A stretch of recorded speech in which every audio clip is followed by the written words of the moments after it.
Hey, what's going on everyone? Today's video I'm going to show you how to connect the i12 TWS Airpods with an iPhone 11.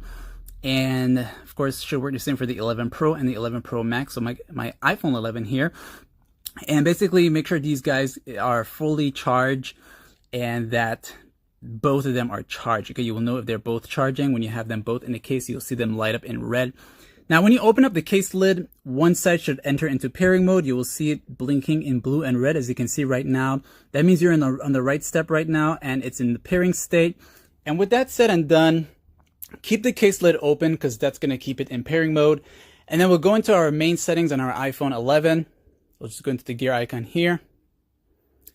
And then we'll go to where it says Bluetooth.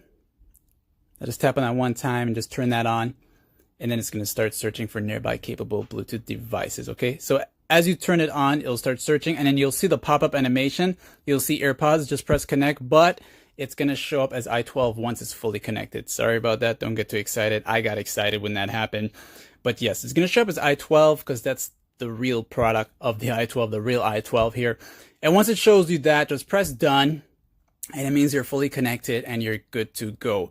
And just one thing to keep in mind, when you're doing this pairing process, and if it doesn't show the pop-up animation and it shows two i12s, go ahead and run the process again, because then it means they're both in pairing mode and you want only one to be in pairing mode. So like, share, and sub, turn on notifications if you're new to my channel, and thanks for watching. See ya!